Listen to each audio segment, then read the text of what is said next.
suis Jaco, blésoise depuis 2017 et intermittente depuis 5 ans et je vis de musique, d'ateliers, d'écriture, de chant. Je suis aussi chef de chœur, je monte des spectacles avec des enfants et voilà. Donc ma musique en 3 mots, je dirais poétique, engagée et avec un peu de fougue. J'ai l'impression que je suis agitée pas mal par les sentiments humains et les relations entre les gens. À la fois la relation qu'on peut avoir au monde et la relation qu'on peut avoir avec les autres. Et j'ai l'impression que c'est beaucoup ce qui transpire dans mes chansons. Ça peut parler d'amour, d'amitié, de violence, mais ça tourne beaucoup autour du sentiment. Je crois que j'ai besoin de beaucoup de temps entre les chansons pour réécrire parce que je puise mon imagination dans mon vécu et j'ai besoin d'avoir à un moment quelque chose qui va me heurter ou un sentiment qui va devenir un peu omniprésent et c'est ça qui va m'amener à créer. Je dirais que le début de la musique, ça a vraiment été la radio. J'habitais en Ile-de-France, on avait une radio qui s'appelait Chant de France, 90.9 FM. Je pense que c'est vraiment ce qui a fait mon oreille musicale et mon envie d'écrire. Et j'ai fait du piano très jeune, vers 4 ans. Et après, je suis partie avec un coach vocal pendant 2 ans, autour de mes 16 ans. Puis j'ai fait 2 formations musicales assez complètes à Paris, notamment les cours Florent Musique.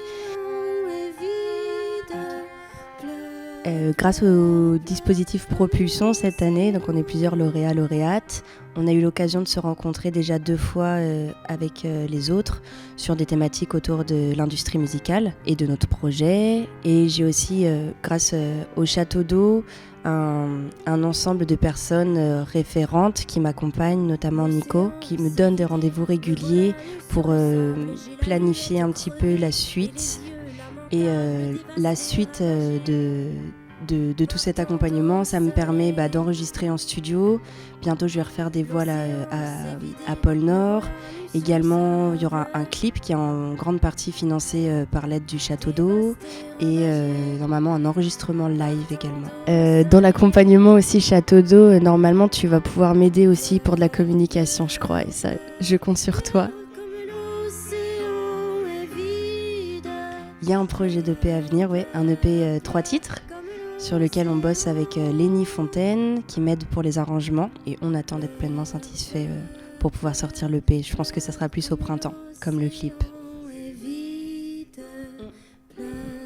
Là, depuis 3 ans, ce que je développe, notamment avec la Maison de Bégon, c'est un chœur de femmes avec Juliette Mantran. On est 2 personnes à co-diriger ce chœur.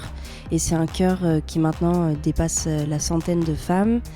On est sur un répertoire de chants militants et féministes. Et on a déjà une 15aine de concerts à notre actif. Si, je peux citer quand j'avais fait la première partie de Tété au Château d'Eau et que je jouais pour la première fois une de mes chansons qui s'appelle Pleure. Et j'ai réussi à faire chanter ce public de 600 personnes. J'étais quand même très très fière.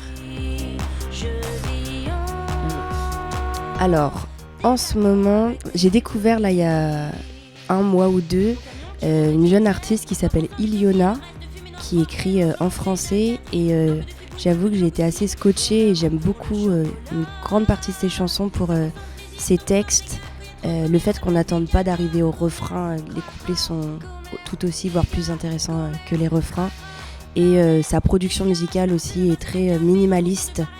Et c'est vrai qu'en tant que personne travaillant seule et qui n'a pas non plus tous les moyens avec les instruments, je trouve ça quand même hyper intéressant de pouvoir faire avec peu, mais faire beau. Et donc je pense que c'est quelqu'un qui à terme m'inspirera.